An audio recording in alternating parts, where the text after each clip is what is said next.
It's a really complex question, but I like the question. It's making me think. But I'm really learning that I have to save myself to be able to save others. I get, I've always wanted a family, right? And that is happiness. So even when you meet the love of your life, you're like, okay, we met. What's next? It was a big urge of just, I need to become a mom. Hey everybody, it's retrograde Mercury time and Stars About Stars podcast is back. I remind you, every episode of my show is inspired by a great biography and Gemini app that is always there for you. My star for today is an actress and stunning model, Gloria El-Achkar. Hey Gloria, Hi. how are you? I'm good. I'm doing great. Thank you. I'm so happy all years to see you again. I know it's been a while, but you've always felt very close to me ever since we met. So Absolutely, we're even with extremely far. connected. Yeah, I think so. And during this podcast, we will find out why. Yep. So, my very first question is: were you born on February 20, 1981, in Stockholm, Sweden? Yep. This is an opening question for every show, and we verify first of all the data, and all other questions they would be based on your precise numbers of your births. So you have a Pisces energy. Here we are. Yeah. You're the Pisces who were born almost in the night, and you move from a freezing country to never-ending sunny weather in Los Angeles. When in life do you hide your sensitivity behind strength? Wow, that's a very complex question. I always try to be tough on I try to not be sensitive because it's just, I'm always like, it's fine. I got it. I don't really, I try not to be sensitive. I mean, I have sensitivity, but as a persona, it depends on what context. If it's about the children I have, then of course, even then I'm very tough. I think Yeah. country is America. It makes you always hide your sensitivity behind the strength. Yeah. Because we Yeah. have to become powerful women, powerful entrepreneurs, and this country makes you much stronger than you are initially. Yeah. I think the word vulnerability, it goes along with sensitivity because honestly, just being an actress, it kind of forces you to be in touch with your vulnerability. And if I wasn't an actress, I probably would just go, go, go, go, go, because I did live in New York and I was just that. And I hid my vulnerabilities and sensitivities all the time. I was never grounded. But just because I'm in the field of the industry, the acting world, I'm always in touch with my feelings. And I told my fiance that with him, I became so grounded also. So it was like going hand in hand, like we're doing the creative work and we're artists, and we both just kind of found the vulnerability and sensitivity in our worlds. And it has made me so grounded. Yes, I can still be tough and this and that, but I'm more open. I don't really hide it anymore, but I used to. I used to in a world of, having all this pressure like, yes, you got to be a mom, but you also got to be a career woman. You also got to be that. But that's the standards I have for myself. I don't like pick and choose. I want to have it all. Career, tough, independence, all of that. So I can rely on myself always. And that's, yeah. I don't know if it's That's explaining why the question. love, when it's true love, it's very healing because you can rely Yeah. not only on yourself and definitely the universe and God, but also on your beloved ones. But Yeah. if you had a chance being a Pisces, that's what we have in common. We're both Pisces. To get rid Hmm. of at least one quality in your character, what would it be? Oh gosh. That would be at least one. I mean, people pleasing, learning to let go of control, but the need to like be just choosing other people before myself and going out of my way to help people instead of myself. That is one thing. I'm in transition right now, and it feels, with honestly, with age, it feels easier. You're just kind of like, yep, that's what I have to do. But before it was just like I was in a limbo, like how, but no, everybody comes first. But I'm really learning that I have to save myself to be able to save others. And that's learning how to let go of control. And it's okay not to people please. It's okay not to have an okay or people liking me. It's okay to have people feeling different things about me and still be okay. So that's the main things I want to get rid of. That's another time is proving what I'm going to pronounce in my second question. Your soul number is number 2, which speaks about soft energy and ability to take care of the other people. But your destiny number is pretty sharp, which is 5. And it's a symbol of freedom, relocation, and sudden turns in life. Wow. Have Yeah. there been moments when you postpone your happiness, especially in love, even when you knew it? Postpone my happiness. Has there been moments I've postponed my happiness? I mean, I get, I've always wanted a family, right? And that is happiness. So I don't really feel like I've postponed happiness. Maybe I've postponed things I'm passionate about for family, for, to have that, but it's a win-win. So I don't feel like it's not a negative thing. It's just like I know I can do this later or I can do it combined, but I haven't postponed my happiness or paused my happiness now in the recent times. But I mean, in the past, maybe, in the past, I probably didn't care about my happiness. I was just go, go, go, go, go, and not stopping to feel like, am I happy here? But most What of the time, I'm always pursuing, like, I want to feel happy. I want to feel grounded and so on.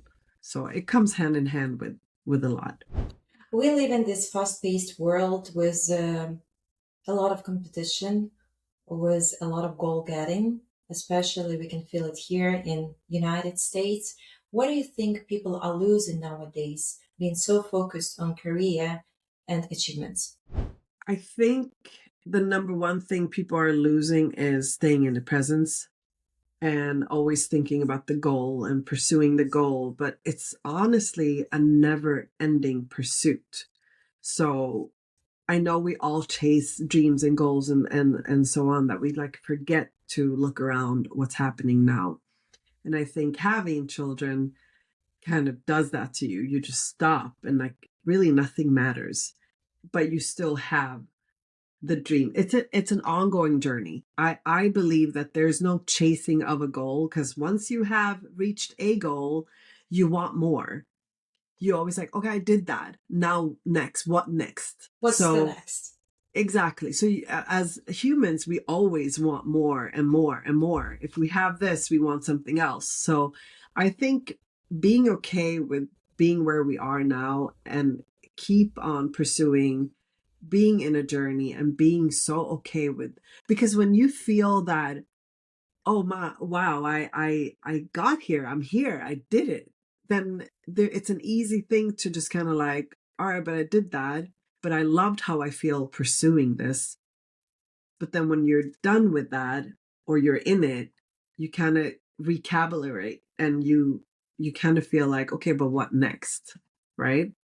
I think But when when that, people are yeah. disrespecting the process, they're actually disrespecting the flow of life. Yes, exactly. And it goes to for everything, not just a career or love or whatever. I mean, even when you meet the love of your life, you're like, okay, we met. What's next? Okay. Okay, we're engaged. Okay, marriage. Okay, we're married. Children. Okay, we have children. Now let's like now is the work, now is the living it, and a lot of people lose themselves of like, oh, is this what I was dreaming about? It's always constantly like working on yourself, because it's not the exterior or the circumstances. It's like being able to be okay and grounded in every moment of the flow of life. That's how I see it. And I'm working on it all the time, because from going and going and going, you kind of want to understand and pause and like, wait, I got here. I'm so happy. I look back at 5 years, look at what I've accomplished and what's the next 5 years going to look like. But that's, it's a little balance of everything. I think here self reflection helps a lot, and maybe journaling, because people so much disrespect their achievements and they diminish them and they forget about them sometimes. But life is so full of surprises, especially when we can admit them within ourselves first. Your numbers from until 12 years old, they say that you had a very strong emotional connection with your family, probably as every child, but especially with the mother. Tell us, please, more about your upbringing and maybe some core values of your family and your mentality.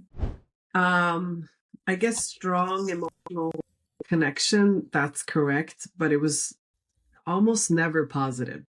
Um, I did grow up, and it's funny that you say until age 12.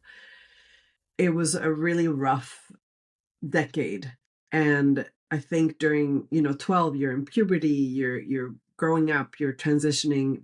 I had a lot of anxiety, and I feel like anxiety speaks for us, and it has navigated my life a lot. But as a child, you don't know what to do with it. You don't have the freedom of like leaving or whatever. You just have to be in a household with really with people who are struggling with themselves. And as a child, I was raised alone, and at 12 my sister was born, and I was taking on the role of a mom too at a very young age. So I helped a lot because my parents worked a lot, but I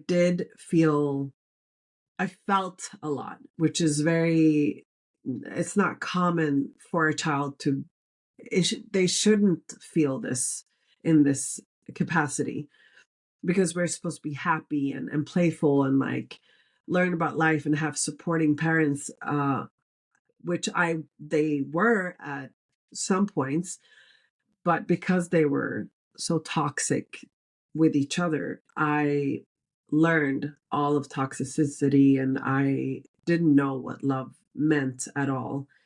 And although my dad and my mom tried to love me as much as they could at their capacity, I looking back, it wasn't like the most joyful times.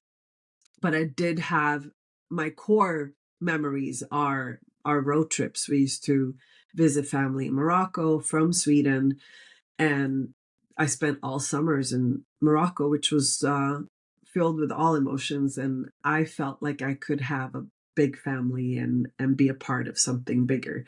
And I guess that was what made me feel like I want a big family, because it was so lonely back home in Sweden with two parents who really didn't understand how to love each other.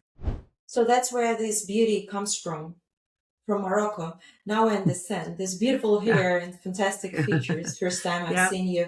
What do you think was missing in your childhood that you're trying to compensate and give to your children right now, most of all? Wow. Connection, my parents being very present with me. I have to say, my dad, he passed away when I was 19, but I was connected more to him because we had conversations. Like, he made time to conversate with me and teaching me certain life's lesson that my mother maybe just did monetarily and materialistically. She was a hardworking woman. She taught me independence, and she taught me work ethic, and really just staying in your lane and like being tough. So she taught me that, and I'm forever grateful for that. But emotional love, I got more from my dad. And yeah, that's, I want to be a balance of that for my family and want my kids to teach them how to be independent and teach them how to open their hearts and really question things, and most of all, like, travel and see the world. That's the beauty of life, and also learning all cultures. It can't beat any education. I do believe that whenever we go, every territory is teaching you something. If you're wise enough to see the symbols of the universe, Hmm. and if you pick up all good things from every territory and nationality and mentality, we become wiser and we become better. Yeah, and compassionate.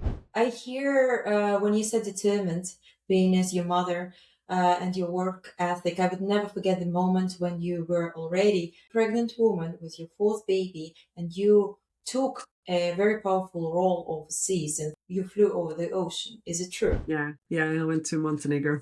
I went to Montenegro, and that's I guess a part of my work ethic that this is an opportunity. I don't know where this is going. I don't know if this is of added value to my career, but I'm making some connections with, theatrical director, producers out in Europe, and it was fun. Like they didn't know I was pregnant, but then they totally embraced it and changed the costumes and found ways to make the story different around my pregnancy. So it was really interesting and fun and really valuable. I've never been to Montenegro. People are great.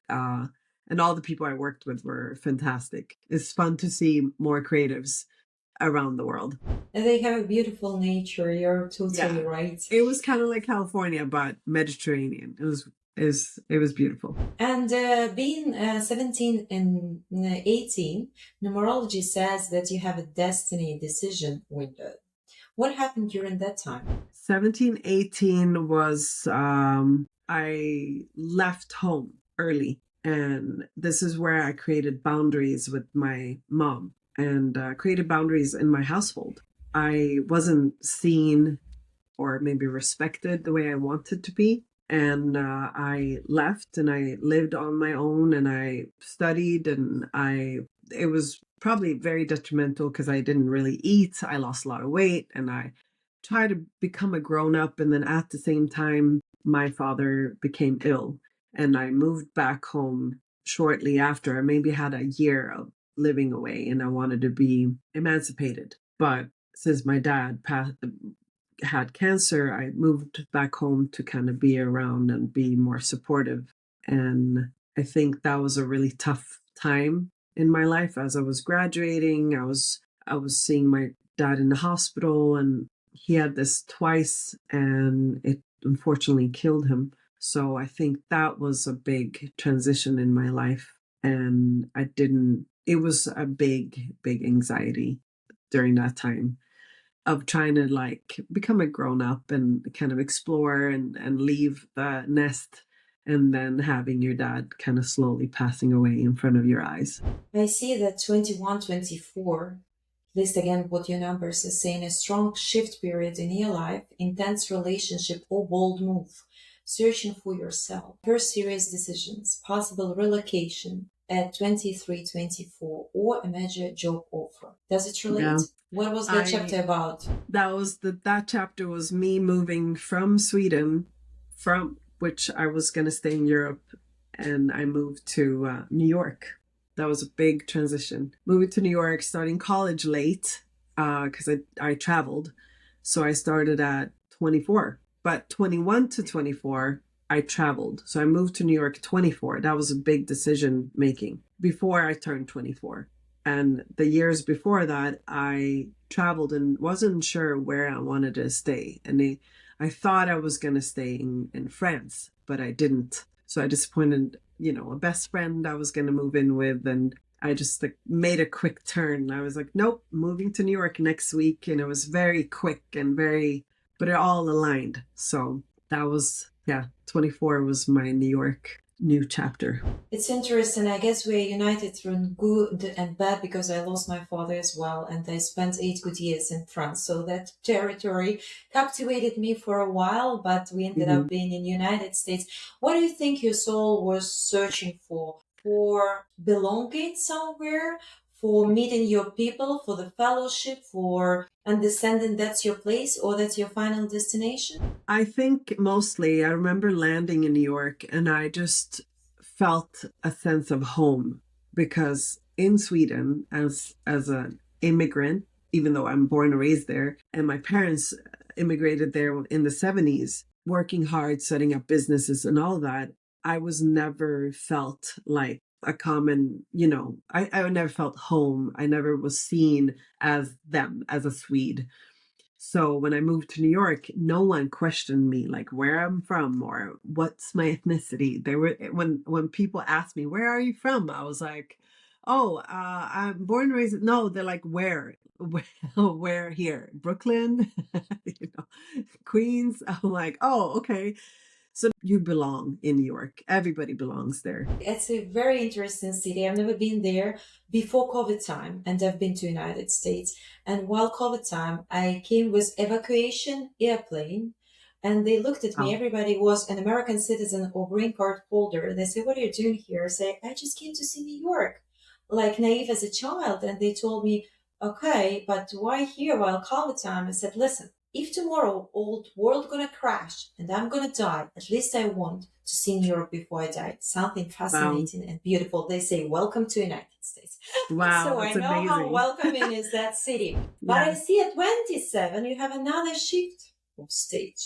Yep. What 20 was a change of life, and what did you consciously or maybe unconsciously leave behind? Well, 27, it was a big urge of just, I need to become a mom. I need to be a mom. And I feel like in my 20s, I feel like I was street smart, but I was not emotionally smart at all. I was street smart. I knew that I could go, go, go, go and get whatever I wanted and needed in life, monetarily, career wise, and all of that. But I really wanted a family, kids. I wanted to become a mom.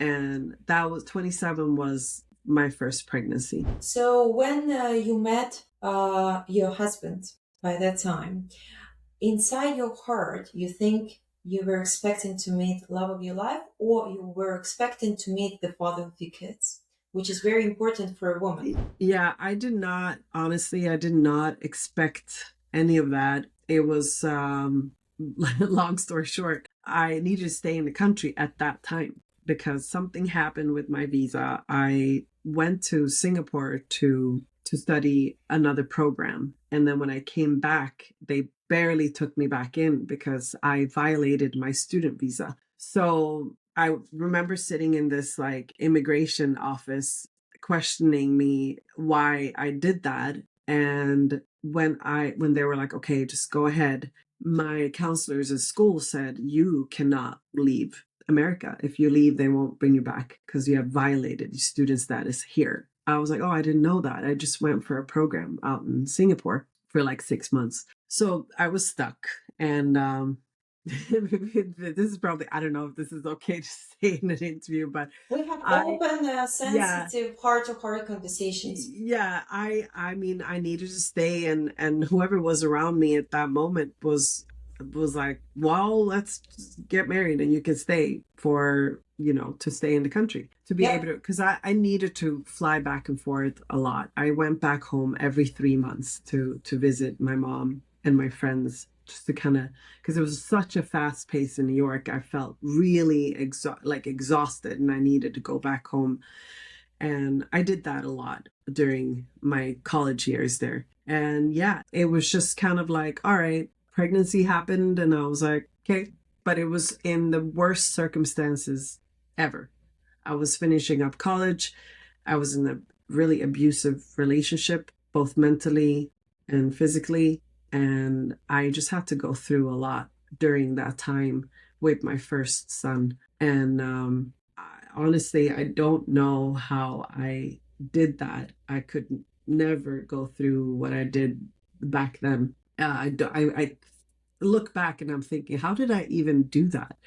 I have one baby now, and I'm like, this is a lot. He's the smallest. The other kids are older. But back then, I went through a lot. It was a really tough time graduating, finishing up that 1 year, last year of seniors college, and having a baby. And I was also working in the nightlife, designing costumes and having a business at the same time with staffing dancers to nightclubs. I do believe that soul are pre-writing their destinies before to come here, and they're waiting for the right moment to appear in the family, to be incarnated through the woman's body. And I believe if the very first child came in this tough circumstances, it means it's a strong kid since beginning. Yeah. Like we work out our karma, and maybe that part of karma, the way this child was born, was delivered on this planet, it's already a lot, and partly work out, his fate for the future years. And again, we are not facing what we can't handle in life. Yeah. And No, I think about that a lot. they say it's a full turnover of retrograde, and at 29 to 30, you have an aspect of stability versus freedom, loneliness versus being in family or something around it. What was your struggle by that time? What was happening? You said what ages? 29, 30? 29, 30. Mm-hmm. It's an astrological and numerological aspect for that change. Yeah, it was, again, this was probably, it just got worse, honestly. But again, I had twins at 29, twin daughters soon Wow. after. A huge just surprise. They really wanted to be here in the earth. And I was in the middle of like my business that I was running was really booming, and I was in page 6 of New York Times. I was recognized by like international companies, clients that wanted to hire me for designing costumes and putting together event coordinating, pretty much. And I didn't know I was at that capacity, but it wasn't nothing that I wanted to do. It was more, this fell on my lap and I just have to do it. So I was kind of like just going with everything like a robot, right? I had amazing friends, and it does take a village to raise one child, but I had friends in New York that just stepped in and helped while I was going through a lot of anxieties, a lot of threats, a lot of alongside raising babies, right? They were little. Jaden, my firstborn, was 1 when they were newborn, the twins. So it was a lot of handling and just kind of going without even thinking. And when you were talking about sensitivity, hide the sensitivity in your strength, that was the pivotal time of that. There was no stopping, just going like a robot. I didn't know. Thinking back, I don't know how I did any of that. And I could only thank my close friends in New York that stepped up and was there for me all the time, no matter what time, no matter what, because there was so much going on. I was busy with the business, and I was having these babies, and I had a standard to uphold with physical appearance. So I was always either working out or staffing schedule and talking to some staff that I had, and just running all of it with 3 kids was a lot, and in New York City. And by that time, you had any desire to be an actress yet? Honestly, every time I walked by Broadway in Times Square, it was just a big pull. And I was like, well, I guess it's too late. As a kid, I always did theater and dance, and it was always in my vicinity of hobbies and stuff. And I was a part of a theater company growing up. But and I studied it in school, but I was never, it was like a dream that was like far away. And I was like, I don't know if I could ever access that. And it almost felt like I victimized myself a little bit. Like, no, this is what I have to do. And there's no chance for me to even do that. And, but I did watch a lot of Broadway shows, and I was like, this is like a dream. And I think once I started getting the anxieties back during the 30s. And that was for me to start moving. I need to change something. I went back home. I regrouped. I saw a whole perspective. I paused, and I was with my close friends back home. And I came back to New York with just a full panic, anxiety moments that pivoted my actions. And I needed to make changes. And I made changes very drastically. And yeah, and that allowed me to change what I needed to do at that moment. I think at 32, I started modeling. I started doing everything that I wanted to do because I just pivoted from all of the negative that I allowed myself to have because I was in such a robot strength power mode. It exactly comes to my next question. A new direction at 32, 33. It's a new course, and I thought, did you change your mindset, or maybe you changed your career or something? You started to model. Mm-hmm. Yeah. And as soon as I started modeling, which also was back when I was a kid, I modeled at 16 and I did some commercials, and I quit that when my dad passed away and I started traveling. But it came back at 32, 33, and I was like, this is amazing. I feel so alive and I feel so good doing this. And yeah, it was at that moment where, let me see. So that I started doing that. I started signing with agencies in New York and did some work over there. And that was the moment where I like transitioned to come here, like 33 to 35. Want to learn how to love yourself and build up healthy relationships with yourself and others? Download Gemini Miami. It's your one-stop shop for all self-discovery tools with access to the community of like-minded individuals. What was your biggest expectation or strongest emotion when you went to the agencies? You know, it was because I was always around models in New York, and they're like 6 foot tall and they're super tiny and like Kate Moss skinny. And I wasn't that. I signed with a commercial agency, and I did try to go to certain agencies that were like, we don't really see you in this world. But I did get a print agent, and they when I said I'm moving here, they recommended me to their agency here. And as soon as I moved in Los here, Angeles? yeah, in LA. And as soon as I got here, the print modeling just kind of took off. I worked a lot more. I It was just like it was a flow of that work.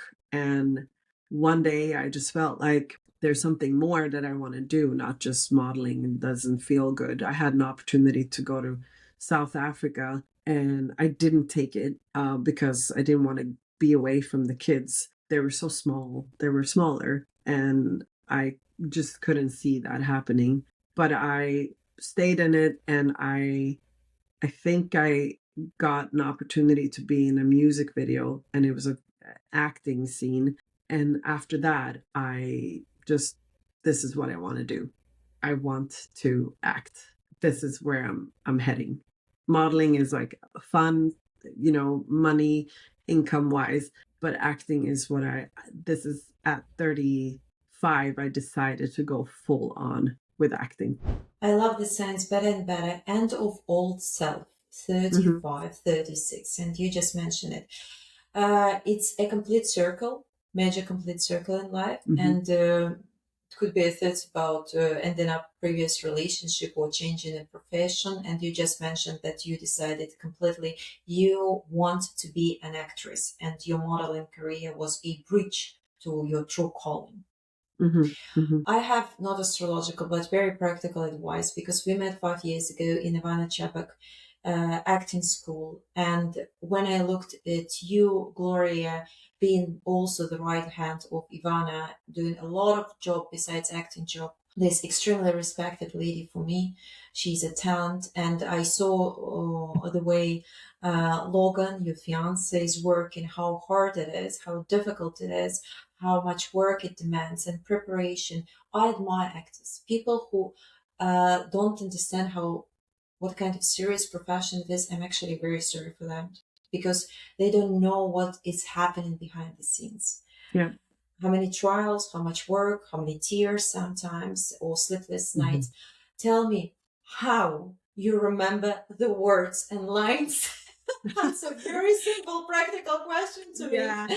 I think that's what all non-actors always ask. How do you remember all the words? Honestly, Ivana has taught us to get the inner work and when you learn the inner work of what the scene is about, words kind of come automatically to you. So working on each paragraph or each sentence, what that feels for you. So basically emotional work around the words will get the words to come. So it's And pretty complicated to explain, but you know, you learn what this is about. What is your goal here? What do you want to say? Do you want something from the person, or do you want to advise the person, or you want to take something from the person? It all depends of what's happening in the scene, and the words kind of lends itself to it. It just flows. and now looking back, do you think that being a resistant immigrant, being for a while connected but disconnected from your mother, losing your father, changing so many territories, having an unexpected pregnancy, having disappointments in love, do you think that all is helping you now to be a very good actress? Because I know you are. I saw your scenes, I saw you playing. uh I always believe that everyone, the more life they've lived, the more of an actor. I mean, I think there's phenomenal actors that can just live out of imagination, right? But it does create layers to a person, and it's what Ivana teaches: accessing trauma and empower them, right? Power over your traumas and not sitting as a victim in them. I think that all of this has helped me access feelings and learning how to be really vulnerable, because if I think there's a reason why I'm an actress today and not before. I think that today I feel more as a richer actress. I can access more, and I can feel more layered in my work. And I don't want to. Sure, we can walk by in life and say, like, I regret this and that and this, but I am the person who I am today because of everything I went through. And I have to live in that mindset of, this is who I am now. And I would not be the person I am today if I didn't have any of that. If I didn't have my children, if I didn't, go through all the trauma. And, you know, I honestly didn't know what love was. I went through what I saw my parents went through, right? And love was never in the equation of, like, hey, this is how you love a person. This is how you are supposed to be loved. I never knew what it was until now, until now. And I'm 45. And I think it's incredible to have gone through all of that and not knowing, and just kind of trial and error. And I can never say, and I say this to Logan all the time, like, honestly, I feel like you're my first relationship ever. you know like the truest, the realest, the most grounded and pure, authentic love, because love comes with layers and learning about each other and understanding each other and not understanding each other and arguing and solving the arguments. And I think that, honestly, the last 5 years have enriched me so much about what love really is about. And I'm so grateful for to have come here, feeling that, because that was one thing that I guess I always pursued. Like, what is it? How can I get it? How do I do it? How can I be loved? Yada yada. And now I'm here, and I've gotten that. I told him the other day, I was like, I feel like I have everything. I'm so fulfilled, and I just want to level up in my career and have a journey, not chasing that one thing, just kind of flow through it with ease. I personally believe that love should be easy. Because when you have this light and these feelings inside, it's so easy to give, it's so easy to share, it's so easy to care. You don't Hmm. even think about this, any kind of emotional or mental or financial transaction that people are calling relationship. You Yeah. just take care of person you love and try to do all your best to spend as much time as possible with this person, because life is Hmm. unpredictable. I don't like to call it short, but we never know when it's going to end, and you do all your best to spend as much time as possible and make it a quality time.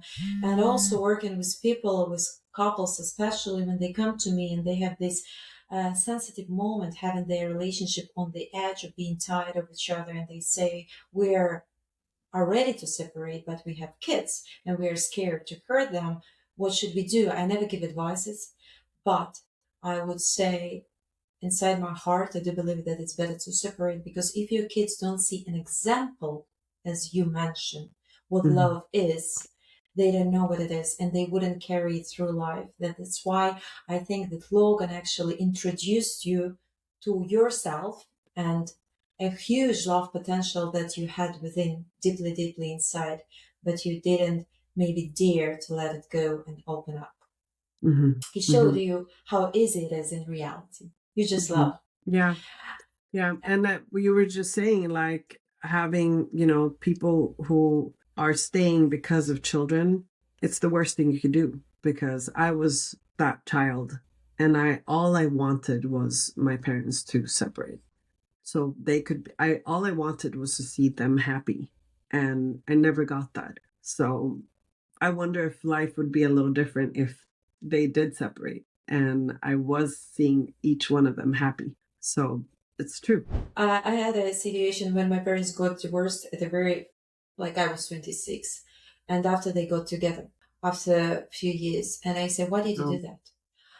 They expected me to be happy. And I said, why did you do that? And I was from a very happy family. And even after this, I said, why? You're much better separately. I think you're happier like that. They were surprised. So we never know what our kids are thinking. But Mm-hmm. at 36, 48, I see it's a strong period of purification of your life and cutting off people, reevaluating values. And recently, you became a mother of your fourth child, which is the Fifth. beauty of life. Oh, fifth! I Yeah. missed something on your biography. Shame on It's me. it's just twins. The twins make a Okay, child. here we are. So, and your experience of motherhood, how different is it now from what you've been through before? Wow.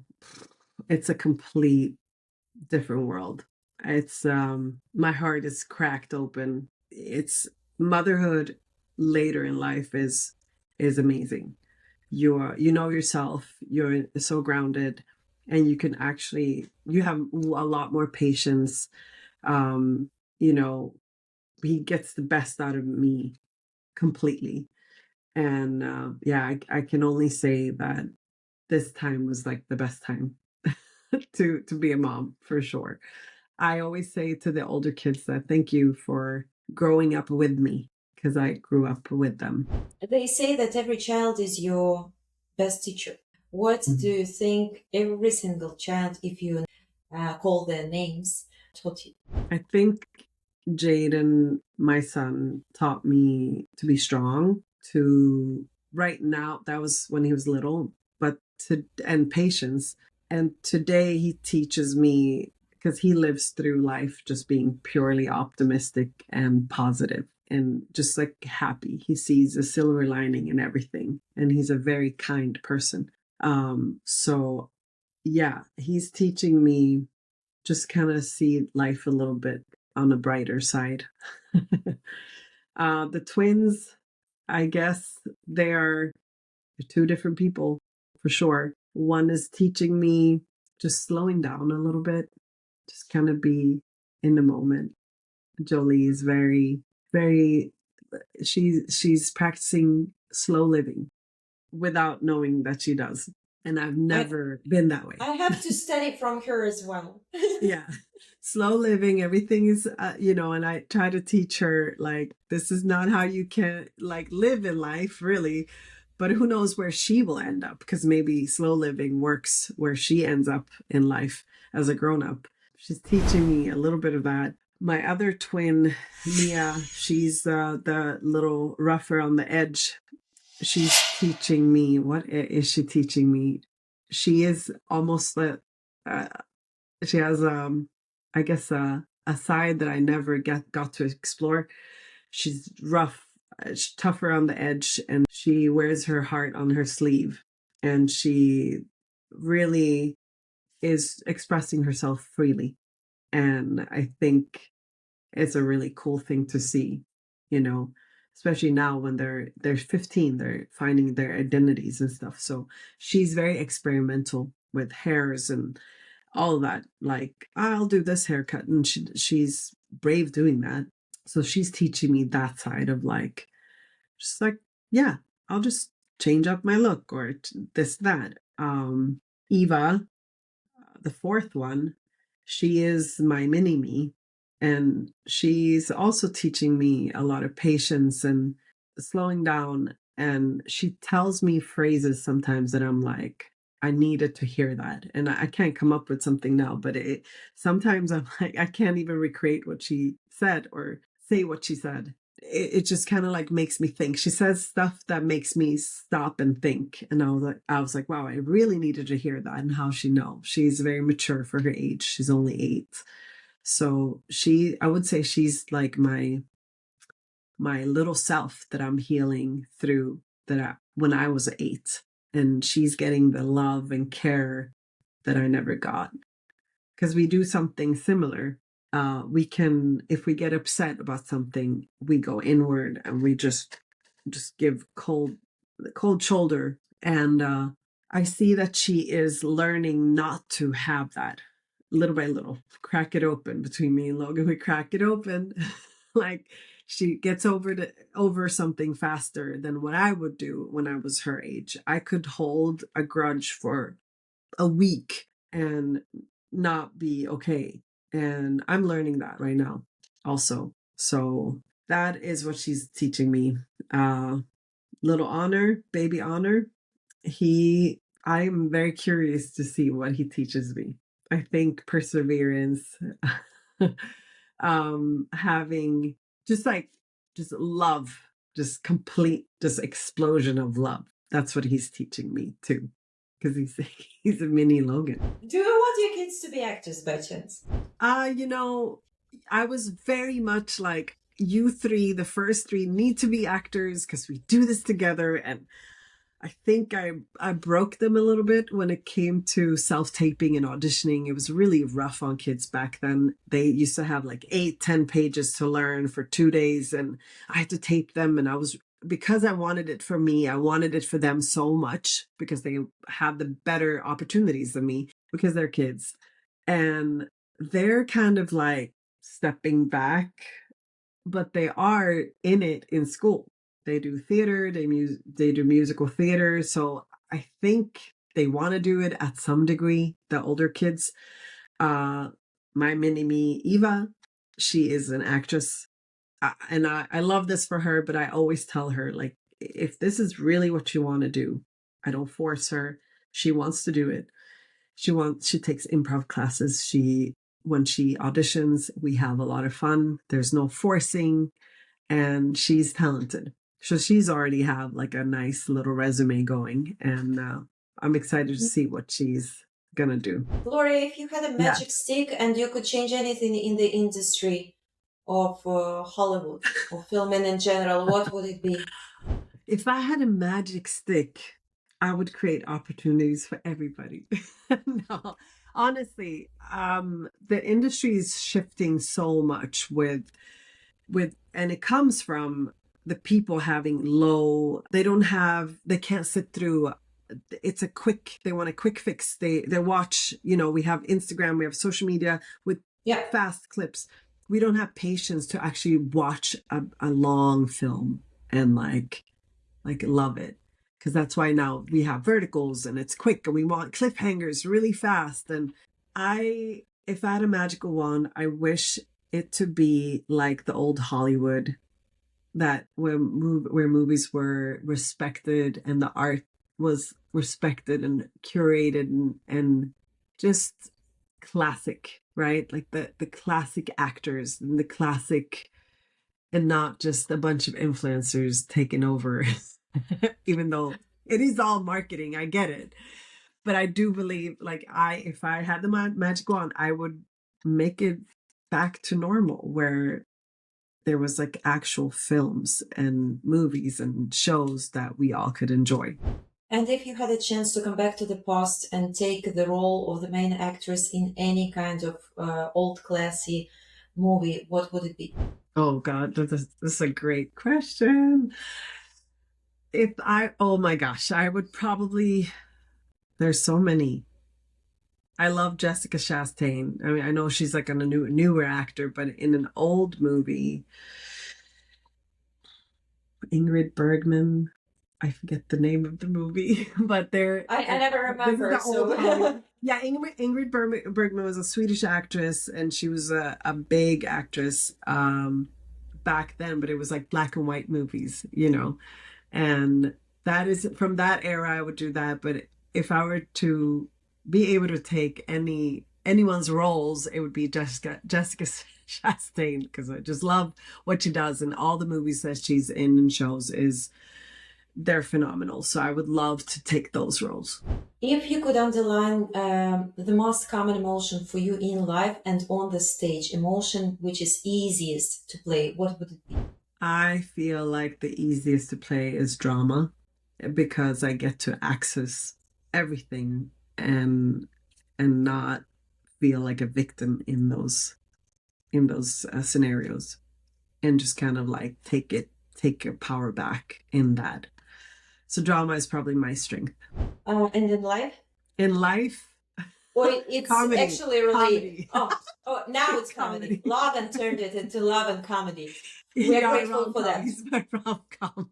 And we never talk on Stars About Stars interviews about future, because there is no such a thing as fortune telling here. But you have this decision window at 44, 45. And that's going to be my final question. So these last 2 years, it's kind of years of big change, which is creating the background for the next 12 years of your life. There is any secret you want to share with us? What kind of decision you're trying to make, Anat? My decision is to just become more of a boss, honestly.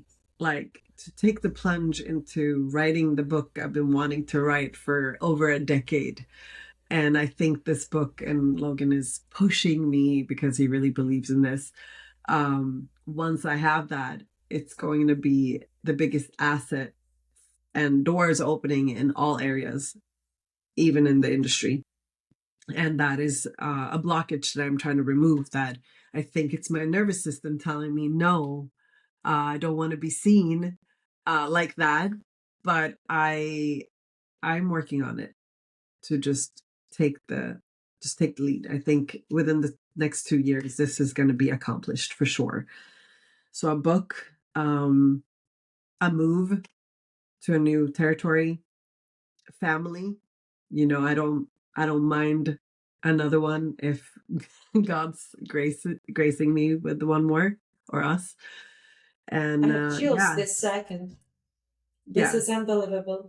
Gloria, and the really, really fun final question, which I ask every single guest, is whom do you nominate to be the next star on Stars About Stars project? Who's going to be your guest on my show? Yeah. Well, I nominate a person who actually loves astrology, and she's a talented actress, and she's absolutely stunning. And I think she would love to talk with a fellow. Well, you're not Russian, you're Ukrainian. Yeah. She's Russian. Yeah, but same language, almost. Same language, and for a long time, same background. Right. What happened, that happened not because of people, because of politicians. So Anna Smith, I think she would be great to bring on this. She's been on a few shows, and she's a mother of 2. She has twin daughters. Wonderful. And she's just a purely positive, happy person. Thank you so much. Your guest is my guest, and pleasure is mine. Awesome. But it's not only about that. I have a little thing to give to you. Oh, and okay. I have one more phrase to add to this podcast. If you let me share something behind the scenes. We spoke a lot today about your fiancé. And there was time when we had an opportunity, you and I, to feel each other and get closer. And that was exactly conversation, never behind his back, but somehow indirectly about him. And I tell you, I want to give you as a little tiny sensitive gift to you right now. And it came from LA and it's coming back to Los Angeles. This is a candle of heart. Oh, Because exactly this person who came into your life, and I ask you, my second question was, there was a moment in life when you postponed your happiness. And I remember exactly when was it. That's why I posed that question. okay. With a lot of grace and very manly and respectful to the lady behavior, your love, Logan, was waiting for you. And I remember that. And you were opening your heart. That's why I'm sending you heart. And burn it, please. I want always your heart to be in love and on fire. Oh, and of course, it's going to be symbolic for you and for your family. And great roles that deserve your beauty and your openness and your vulnerability and sensitivity and everything beautiful this strong woman is carrying inside herself. Thank you. Thank a you. lot for your energy, for your attention, for your honesty, for your purity. And everybody who was watching us today, thank you a lot. Subscribe, share it with your friend, comment on this show, please. And don't forget, our slogan of the show is learn to love yourself and trust the process, because then your life is changing. And who will help you with that? Gemini Near Me app that is always there for you. Download, try it, and you will never regret.